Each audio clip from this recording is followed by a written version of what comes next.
Hello student. स्वागत है आप सभी का हमारे YouTube channel the last year engineer में। और आज हम शुरू करने वाले हैं सिस्टम ऑफ लीनियर इक्वेशन। इसमें हम सीखेंगे हमारे पास अगर इक्वेशंस है तो हम उसको मैट्रिक्स के थ्रू मैट्रिक्स मेथड यूज करके हम उसको कैसे सॉल्व करेंगे। ये इक्वेशन जैसा कि आप सबने देखा होगा, ऐसा जो हमारा इक्वेशन है ये कुछ हमारा साइमल्टेनियस इक्वेशन टाइप में है। ये जैसा कि आप ये इक्वेशंस और ये इक्वेशन देख रहे होंगे। ऐसा इक्वेशंस आपने पहले भी सॉल्व किया होगा साइमल्टेनियस इक्वेशन करके, जिसमें आप इन दोनों को ऐड करके सब्ट्रैक्ट करके जो भी हमारा एक्स और वाई जो हमारा वेरिएबल्स होता है उसका आप वैल्यू निकाल के ले आते हो। तो आज हम यही सीखेंगे मैट्रिक्स के थ्रू कि मैट्रिक्स में हम कैसे इसको करते हैं। तो सबसे पहले बात, सिस्टम ऑफ हम लीनियर इक्वेशंस कर रहे हैं तो हम यहाँ पे थोड़ा सा बस इसका ओवरव्यू लेते हैं कि लीनियर क्या होता है, नॉन लीनियर क्या होता है। ये हो गया हमारा लीनियर। लीनियर हम उस इक्वेशन को बोलेंगे जिस इक्वेशन या तो हमारा जो ये जैसे कि हमारा ये एकदम पोलिनोमियल है, इस पोलिनोमियल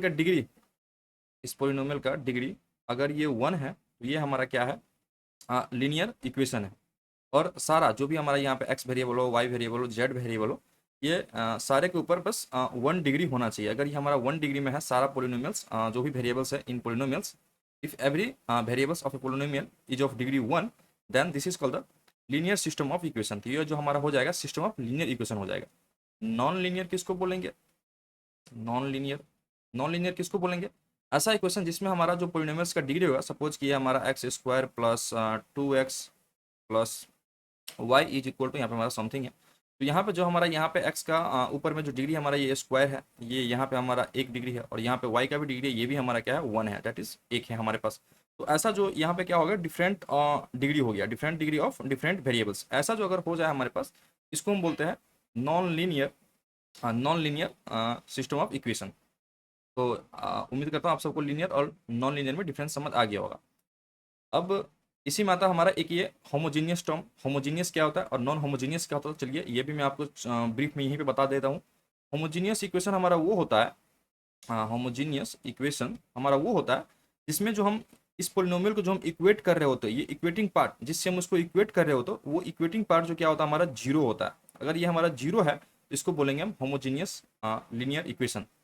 होमोजीनियस भी और लीनियर भी, अगर यहाँ पोलीमर का डिग्री अगर यहाँ पे 1 है और इक्वेट हो रहा है वो जीरो से, उसको हम बोलेंगे होमोजीनियस लीनियर इक्वेशन। ठीक है, जैसे कि आप ये वाला इक्वेशन आप देख पा रहे होंगे, ये वाला जो हमारा इक्वेशन है ये हमारा होमोजीनियस इक्वेशन है। अब हम चलते हैं नॉन होमोजीनियस की तरफ। नॉन होमोजीनियस किसको बोलते हैं? नॉन होमोजीनियस किसको बोलेंगे?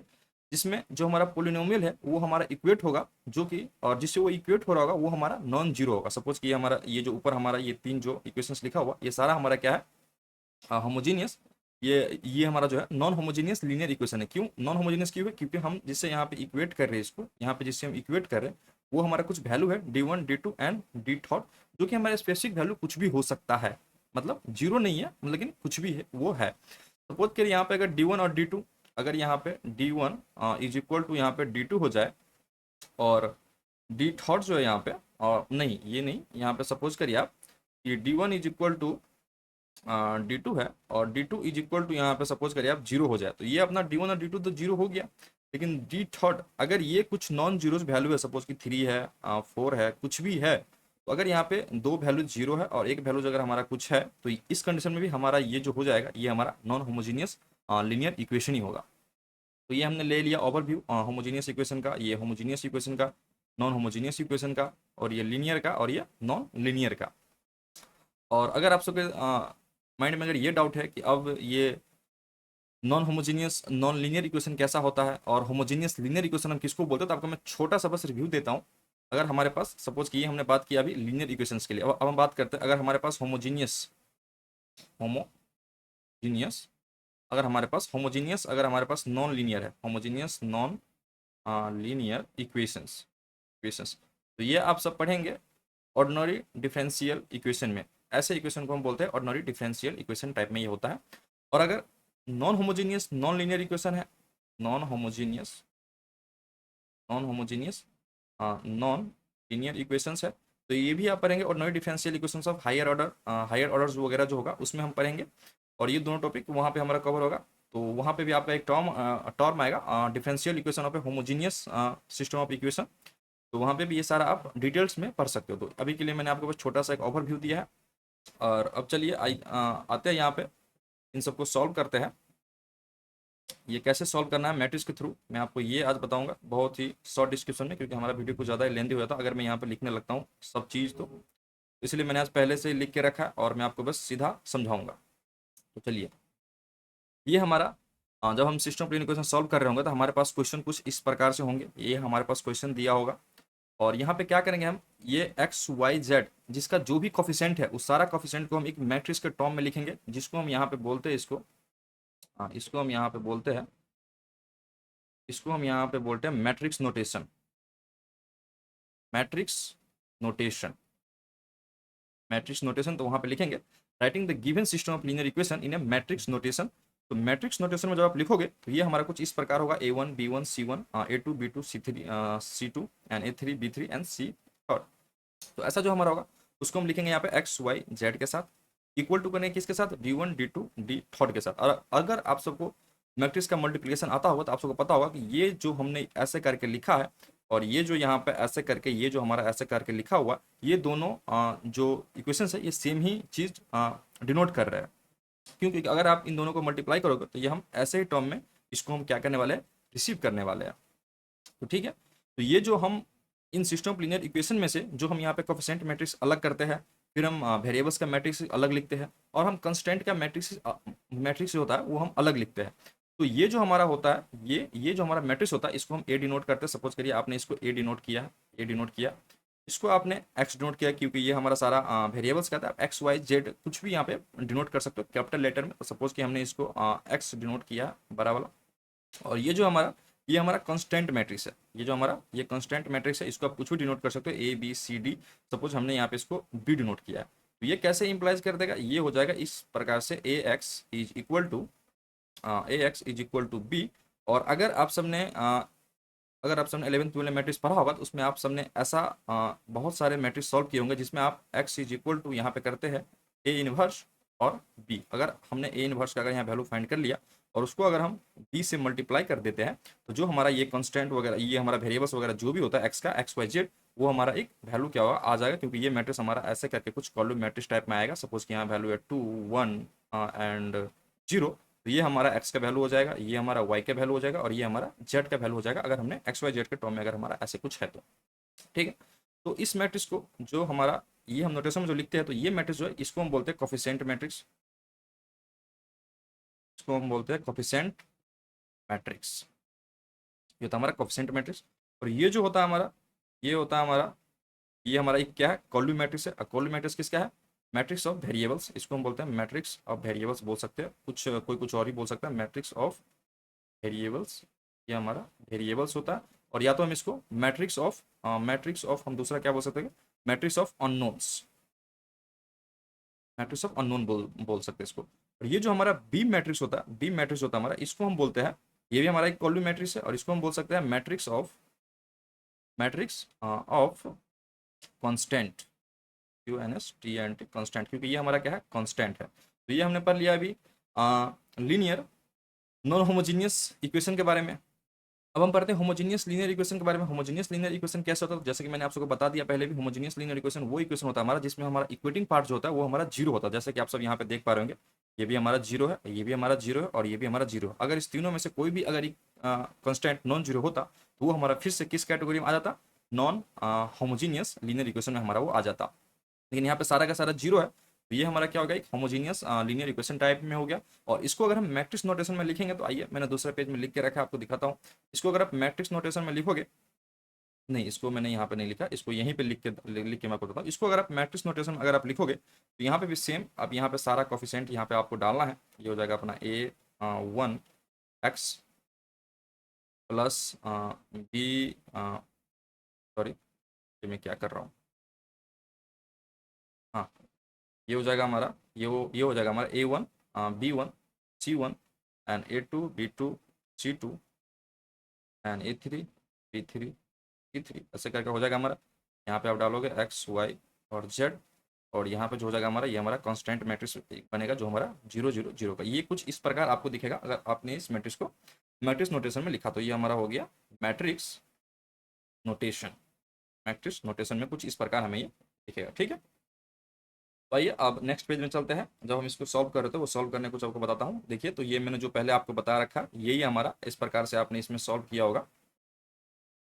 यहाँ पे हम क्या हम करते हैं, जब आपके पास जब मैट्रिक्स में अगर आपके पास सॉल्व करने के लिए दिया जाए तो अगर वहाँ पे कुछ रिस्ट्रिक्शन नहीं होता कि आप इसको इस मेथड से सॉल्व करो, और या तो आप अभी आप इंजीनियरिंग मैथमेटिक्स से तो वहाँ पे आप इसको रैंक वाले मेथड से सॉल्व करोगे। आपने जो रैंक पढ़ा है, उम्मीद करता हूँ आप सबको रैंक आता होगा, तो रैंक का यहाँ पे बहुत ज़्यादा ही यूज होने वाला है। और अभी आपको एक रैंक का एक और यूज मालूम चलेगा, वही हमारे के सिस्टम ऑफ लीनियर इक्वेशंस में वो जो हमारा नो सोल्यूशन होगा या तो इन्फिनाइट सोल्यूशन होगा, या तो वो सिस्टम ऑफ लीनियर इक्वेशन हमारा कंसिस्टेंट होगा या नहीं होगा, वो फाइंड करने के लिए हमारे पास यहाँ पे रैंक का यूज होता है।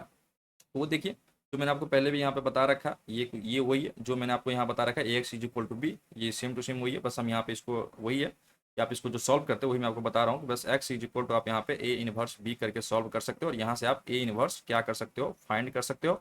और A इनवर्स फाइंड करने के लिए ये जो हमारा कोफिशिएंट ऑफ जो हमारा मैट्रिक्स है, ये जो हमारा मैट्रिक्स है A, इसका determinant should not be equal to zero होना चाहिए, क्योंकि अगर अगर इसका determinant A determinant is equal to अगर जीरो हो गया तो ये हमारा हो जाएगा सिंगुलर मैट्रिक्स, सिंगुलर मैट्रिक्स हो जाएगा हमारा, मैट्रिक्स हो जाएगा हमारा, ठीक है ना। और सिंगुलर मैट्रिक्स अगर हमारा हो गया तो हमारे पास ए इनवर्स फाइंड नहीं होगा, और ए इनवर्स अगर हमारे पास फाइंड नहीं होगा तो फिर ये क्या हो जाएगा हमारे पास, ये हम एक्स का अगर ये वेरिएबल्स है इसका हम वैल्यू निकाल के नहीं दे सकते हैं। और सपोज करिए किसी कंडीशन में आपको A determinant is equal to zero वाला भी कंडीशन आएगा, जब आप नॉन ट्राइवल सोल्यूशन के बारे में जब हम बात करेंगे तब आपको बताएंगे कि वहाँ पे A determinant is equal to zero ही करना होता है, क्योंकि वहाँ पे हमारा सिंगुलर मैट्रिक्स का एक काम होता है। सपोज कि अगर यहाँ पे अगर आपने इसको ए इनवर्स को अगर आपने ए जो हमारा मैट्रिक्स है, ये हमारा ए डिटरमिनेंट जो है ये हमारा जीरो हो गया, तो ये हमारा हो गया सिंगुलर मैट्रिक्स। और सिंगुलर मैट्रिक्स से अगर आपने यहाँ पे सबसे पहले तो इन्वर्स तो उसका निकलेगा नहीं, तो नॉन होमोजीनियस लीनियर इक्वेशन जो होगा उसमें हमारा एक भी ऐसा कोएफिशिएंट मैट्रिक्स नहीं होगा जिसमें हमारा determinant is equal to zero हो जाएगा। कहने का मतलब ये है कि हमारा जो ए डिटरमिनेंट होगा वो हमेशा ही नॉट इक्वल टू जीरो होगा for non homogeneous linear equation के लिए, नॉन होमोजेनियस लीनियर इक्वेशन के लिए, ठीक है। तो इस प्रकार हम इसको सॉल्व करते हैं, बस मैंने आपको शॉर्टकट में यही समझाया है। अब आइए चलते हैं, देखते हैं अब जब हम मैट्रिक्स में सॉल्व करते हैं तो हम मैट्रिक्स के लिए बात करेंगे। तो मैट्रिक्स में सॉल्व करने के लिए सबसे पहले क्या होता है, अगर आपके पास ऐसा कुछ क्वेश्चन दिएगा, सपोज कि ये हमारा ए मैट्रिक्स है और ये हमारा वेरिएबल्स मैट्रिक्स है, that is matrix of unknown है, और ये जो है हमारा ये हमारा कांस्टेंट मैट्रिक्स है, कॉलम मैट्रिक्स है, ये हमारा कांस्टेंट मैट्रिक्स है। तो क्या करते हैं हम, ये जो हमारा मैट्रिक्स है, ये मैट्रिक्स और ये मैट्रिक्स, ये मैट्रिक्स और ये मैट्रिक्स, इन दोनों मैट्रिक्स को जब हम लिखते हैं तो वहाँ पे हम सबसे पहले लिखेंगे सोल्यूशन, और ये अगर हमारे पास सिस्टम प्रीवियस क्वेश्चन दिया हो तो लिखेंगे हम सोल्यूशन। और सोल्यूशन देने के बाद हम यहाँ पे इसका ये ऐसे करके लिखेंगे, ये जो हमारा फॉर्म होता है इसको हम बोलते हैं augmented form, AUGMENTED, augmented form. Augmented form में इसको हम लिखते हैं, और ऑगमेंटेड फॉर्म में लिखने के बाद हम इसको क्या करते हैं, रिड्यूस करते हैं, जो हमारा रो वगैरह है रो इक्लोन मेथड से इसमें हम लगाते हैं रो इक्लोन मेथड, रो इक्लोन मेथड इसमें हम लगाते हैं।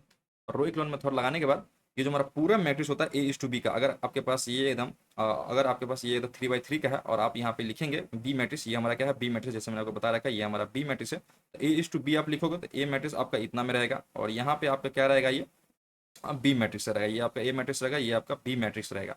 तो इस पूरा मैट्रिक्स का रैंक, इस पूरा मैट्रिक्स का रैंक और ये ए का रैंक, ये सारा मैटर करेगा फाइंड करने में। ये जो सिस्टम ऑफ लीनियर इक्वेशन है उसके पास नो सॉल्यूशन है, नो सॉल्यूशन है, और या तो इनफाइनाइट सॉल्यूशन है, ठीक है, और या तो ये क्या बोलते हैं, हाँ नो सॉल्यूशन है, या तो इनफाइनाइट सॉल्यूशन है, या तो इसके पास क्या है यूनिक सॉल्यूशन है, यूनिक सॉल्यूशन है। ये फाइंड करने में हमारा ये रैंक बहुत ही इंपॉर्टेंट रोल प्ले करेगा। तो आइए देखते हैं, वही मैं आपको समझा रहा हूँ यहाँ पे। इसका मतलब क्या होता है, अगर rank of A is to B, अगर rank of A is to B जो है, अगर ये rank of A is to B is not equal to, अगर ये रैंक ऑफ ए आ गया, अगर ये आप पॉइंट है, आप सीधा ये पॉइंट समझ के इसको याद करना है। रैंक ऑफ ए जो हमारा ये जो ऑगमेंटेड मैट्रिक्स होगा हमारा, इस ऑगमेंटेड मैट्रिक्स का रैंक, इस ऑगमेंटेड मैट्रिक्स का रैंक अगर रैंक ऑफ ए के अगर इक्वल टू बराबर नहीं है, तो यहाँ पे जो हमारा हो जाएगा, इसको हम बोल सकते हैं ये कौन से इक्वेशन के लिए, हमारा नॉन होमोजीनियस लीनियर इक्वेशन के लिए। मैं आपको दूसरे पेन से थोड़ा सा हाईलाइट कर देता हूँ इसको, ये हम इसके लिए पढ़ रहे हैं नॉन होमोजीनियस लीनियर इक्वेशन के लिए। नॉन होमोजीनियस लीनियर इक्वेशन में क्या होगा, अगर हमारा rank of augmented matrix is not equal to rank of अगर हमारा ए हो गया, ऐसे कंडीशन में जो हमारा ये हो जाएगा, ऐसे कंडीशन में जो हमारा ये हो जाएगा वो हो जाएगा इनकॉन्सिस्टेंट, इनकॉन्सिस्टेंट, मतलब कि हमारा जो ये इक्वेशन है ये इनकॉन्सिस्टेंट है, इसका कोई सोल्यूशन नहीं है। सपोज इनकॉन्सिस्टेंट को हम क्या बोलते हैं, नो सोल्यूशन, नो सोल्यूशन। और अगर हमारा रैंक ऑफ ए जो है ये हमारा रैंक ऑफ ए है is equal to rank of A B जो है हमारा, इसका अगर हमारा हो गया रैंक ऑफ ए के इक्वल टू हो गया, रैंक ऑफ ए का इक्वल टू हो गया, और ये जो है इज इक्वल टू, और रैंक ऑफ ए जो हमारा आया है वो हमारा नंबर्स ऑफ अननोन के बराबर आया। सपोज कि हमारा रैंक ऑफ ए अगर हमारे यहाँ पे थर्ड आए और हमारे पास number of unknowns X Y Z भी हमारे पास 3 है, तो ये जो होगा यहाँ पे एक यूनिक सोल्यूशन डिफाइन करेगा। तो कहने का मतलब ये rank of A is equal to, अगर नंबर ऑफ अननोन आ जाए, नंबर ऑफ अननोन्स, यहाँ पे हम करेंगे नंबर ऑफ अननोन्स आ जाए, रैंक ऑफ जो ऑगमेंटेड मैट्रिक्स हमारा रैंक ऑफ ए के बराबर आ जाए, और रैंक ऑफ ए जो हो हमारा नंबर ऑफ अननोन्स के बराबर हो, तो यहाँ पे क्या होगा, यूनिक सोल्यूशन डिफाइंड होगा, यूनिक सोल्यूशन डिफाइंड होगा। अब rank of A is equal to rank of A भी जो होगा हमारा इज इक्वल टू, यहाँ पे क्या आ जाए, रैंक ऑफ ए आ जाए, रैंक ऑफ ए आ जाए, और रैंक ऑफ ए जो भी हमारा आएगा वो क्या हो जाएगा हमारा, स्मॉलर देन क्या हो जाएगा हमारा, number of, smaller than number of unknowns आ जाएगा हमारा।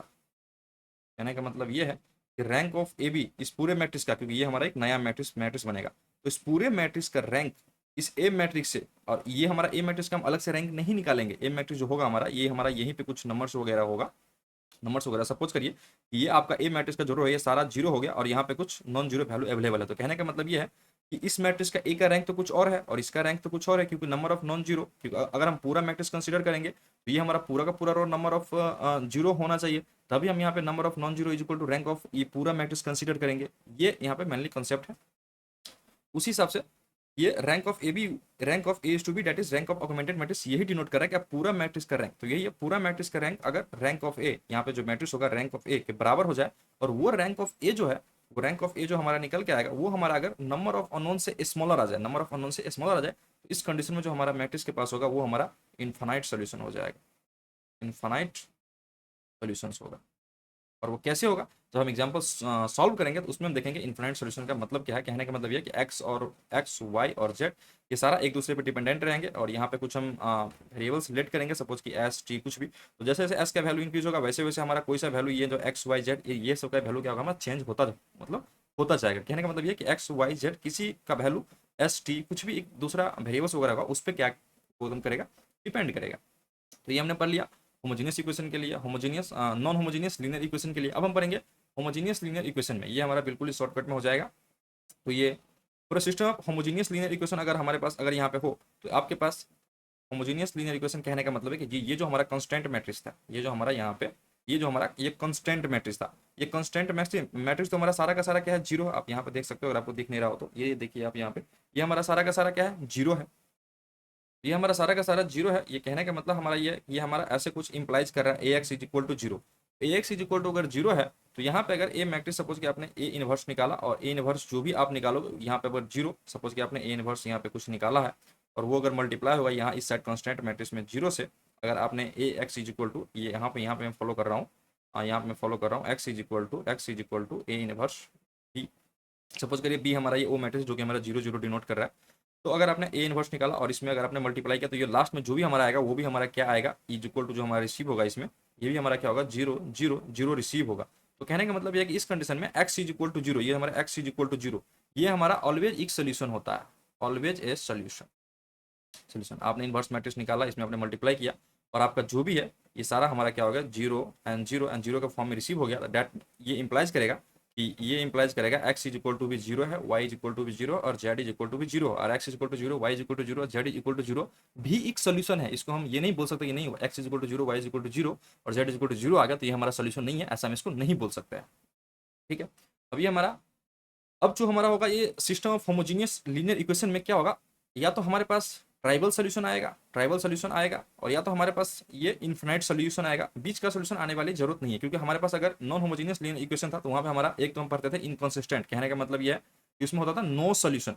यहाँ पे नो सोल्यूशन नाम का टर्म एग्जिस्ट नहीं करेगा। इसमें हमारे पास था no solution, finite solution, finite कहने का मतलब unique solution and infinite solution, जो कि हम रैंक पे डिपेंड करेगा, जो मैंने आपको बता दिया। ठीक है, तो यहाँ पे जो हमारा होगा ये इसमें हमारा ये नो सोल्यूशन वाला कंसेप्ट एग्जिस्ट नहीं करेगा। क्यों? क्योंकि अगर सारा का सारा वैल्यू अगर जीरो भी आ गया तो भी हमारा वो एक सोल्यूशन डिनोट कर देगा। तो इसमें या तो ये ट्राइबल सोल्यूशन हो जाएगा, या तो ये ट्राइबल सोल्यूशन होगा, और या तो ये इन्फिनाइट सोल्यूशन देगा जो हमारा होमोजीनियस लीनियर ऑफ इक्वेशन होगा। वो कैसे देगा? तो ट्राइबल सोल्यूशन सबसे पहले जानते हैं कि ट्राइबल सोल्यूशन किसको बोलते हैं। ट्राइबल सोल्यूशन कहने का मतलब है ये जो हमारा ट्राइबल सोल्यूशन होता है, ट्राइबल सोल्यूशन इसको is equal to zero solution. Zero solution कहने का मतलब ये कि जो भी हमारा वेरिएबल्स वगैरह है वो सारा का सारा वैल्यू जो है उसका जीरो जीरो एंड जीरो है। तो ये हम कैसे फाइंड करेंगे कि ये हमारा जो ट्राइबल सोल्यूशन देगा और या तो हमारा ये इन्फिनाइट सोल्यूशन ये सोल्यूशन देगा। अगर rank of A matrix, rank of A, अब देखिए यहाँ पे देखिए हम ऑगमेंटेड मैट्रिक्स नहीं लिखेंगे, क्योंकि यहाँ पे अगर हम ऑगमेंटेड मैट्रिक्स सपोज कि यहाँ पे हम यहाँ पे सिर्फ रैंक ऑफ ए पे डिपेंड करेगा, क्योंकि यहाँ पे जो कि हमने पिछले वाले में देखा था, यहाँ पे हमने एक ऑगमेंटेड मैट्रिक्स लिखा हुआ था, ऑगमेंटेड मैट्रिक्स, और वो मैट्रिक्स हमारा कुछ इस प्रकार से था, इस प्रकार से था। यहाँ पे ऑगमेंटेड मैट्रिक्स लिखने की जरूरत नहीं है, क्योंकि अगर आप ऑगमेंटेड मैट्रिक्स लिखोगे तो ये हमारा मैट्रिक्स कुछ इस प्रकार होगा। मैं आपको बस दिखा रहा हूँ, ये हमारा लिखोगे तो यहाँ पे आपका ए जो भी होगा, ए मैट्रिक्स मतलब कोफिशिएंट मैट्रिक्स जो भी होगा, आप यहाँ पे कोफिशिएंट का सारा वैल्यू यहाँ पे आप डालोगे, P1 C1 A2 B2 C2 A3 B3 C3 आप यहाँ पे डालोगे, और ऑगमेंटेड मैट्रिक्स आप अगर बनाओगे तो ये हमारा कुछ ऐसे मैट्रिक्स बन जाएगा, क्योंकि ये हमारा कांस्टेंट है सारा का सारा जीरो, ये हमारा कांस्टेंट है सारा का सारा जीरो। तो ये हमारा ऑलरेडी यहाँ पे जीरो एग्जिस्ट कर रहा था। कहने का मतलब ये है कि रैंक ऑफ ए, अगर इसमें अगर तीनों आपने अगर जीरो कर दिया, यही हमारा रैंक ऑफ ए, और ये रैंक ऑफ पूरा मैट्रिक्स हमारा ये हो जाएगा। तो ये हमारा ऑलरेडी जीरो होता है, इसीलिए हम ये कंसिडर नहीं करते, सिर्फ हम इसका रैंक निकालते हैं। यहाँ से हम सिर्फ इसका रैंक निकालेंगे, और इस मैट्रिक्स का जो रैंक आएगा उसी से हम डिसाइड करेंगे कि ये यहाँ पे नंबर ऑफ अननोन्स अगर ये बराबर हो जाए तो क्या होगा, और अगर smaller than number of unknowns हो जाए तो क्या होगा। तो आइए करते हैं उसी को। इसमें देखिए आप, अगर हमारा रैंक ऑफ ए, अगर ये हमारा एक मैट्रिक्स है, ए मैट्रिक्स है, इस मैट्रिक्स का रैंक अगर नंबर ऑफ अननोन, सपोज कि आपके पास नंबर ऑफ अननोन 3 है, 4 है, 5 है, 6 है, 7 है, 8 है, जो भी है, तो अगर ये rank of A number of unknowns के अगर ये बराबर हो जाए तो हमारा जो देगा ये हमेशा ही ट्राइबल सोल्यूशन देगा। ट्राइबल सोल्यूशन कहने का मतलब है कि यहाँ पे जो भी आपका वेरिएबल्स होगा उसका value zero zero and zero में आएगा। X is equal to zero, that is Y is equal to zero, that is Z is equal to zero, ऐसा हमें सोल्यूशन रिसीव होगा।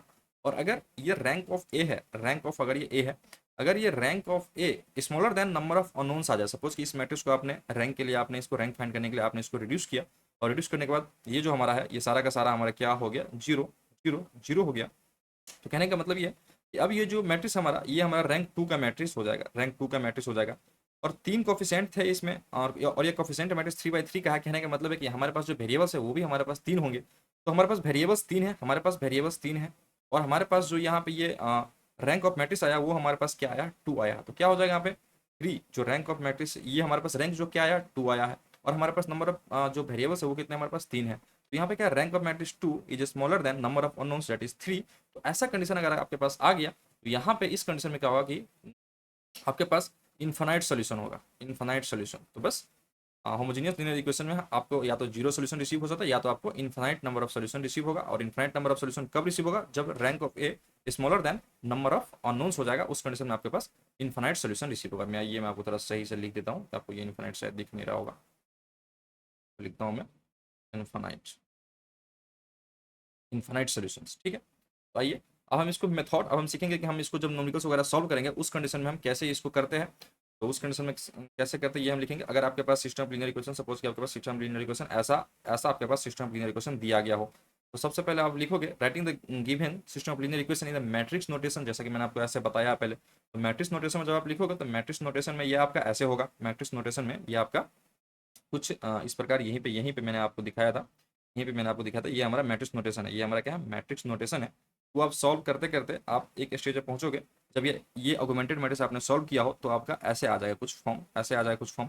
ऐसे अगर आपके पास फॉर्म आ गया, लास्ट में अगर आपके पास फॉर्म रिसीव हो रहा है, आप मैट्रिक्स तरीके से सॉल्व कर रहे हो, तो यहाँ पे अगर जो आपका ये P1 है, ये P2 है, और एकदम P3 है, तो ये जो होता है हमारा, यहाँ पे अगर 1 1 1 अगर आपने यहाँ पे ऐसे रिसीव कर लिया है, 1 0 0 0 1 0 0 0 1, और ये ऑगमेंटेड मैट्रिक्स है, सॉरी, ये आपका यहाँ पे ये जो है, ये जो है, ये आपका यहाँ पे कुछ भी वैल्यू है 2 3 एंड इट इज 4, ये ऐसा करके करके कुछ वैल्यू है।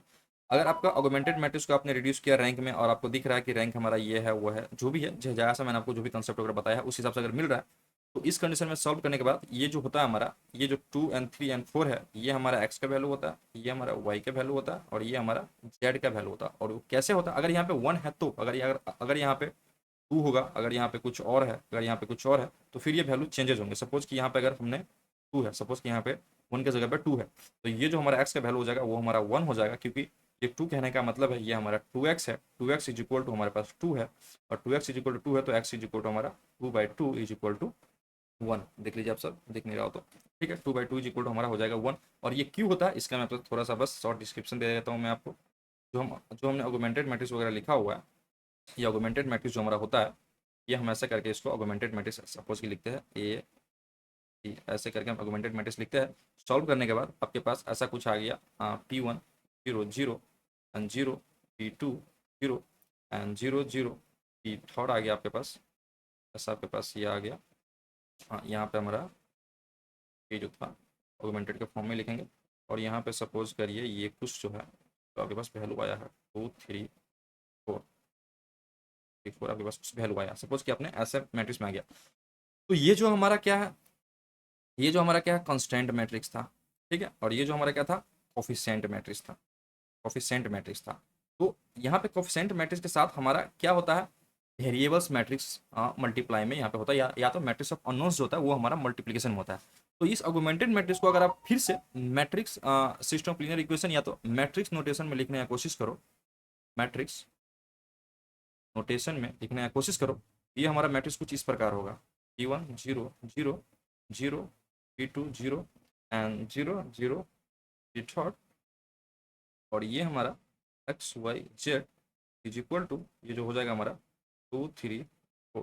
तो अब यहाँ से आप देख सकते हो, यहाँ से जो आपका ये होगा, यहाँ से अगर आप इन दोनों मैट्रिक्स को मल्टीप्लाई करो तो ये हमारा हो जाएगा P1 x is equal to यहाँ पे हमारा 2 हो जाएगा, और P2 क्योंकि हमारा ये आगे पीछे का सारा टर्म क्या है हमारा 0 है, और P2 y is equal to आपका यहाँ पे 3 हो जाएगा, and P third z is equal to आपका यहाँ पे 4 हो जाएगा। तो ये क्या इंप्लाइज करेगा x is equal to 2/P1, और P1 यहाँ पे कुछ भी जो वैल्यू होगा वो, और ये इंप्लाई करेगा y is equal to 3/P2, और ये इंप्लाइज करेगा z is equal to 4/P third, ऐसे करके इंप्लाइज होगा। तो अगर ये आपने यहाँ पे 1 1 1 कर दिया फिर तो कोई बात नहीं, ये आपका जो इस साइड में जो आपका ये जो आएगा ये आपका सीधा ही वैल्यू है एक्स वाई और जेड का। और अगर यहाँ पे कुछ अलग बच रहा है 1 से, अगर कुछ 2 है 3 है 4 है, तो उस कंडीशन में आप ये दिमाग में रखिए कि यहाँ से जो हम इसका वैल्यू लेते हैं वो इस प्रकार से हम सॉल्व करके लेते हैं।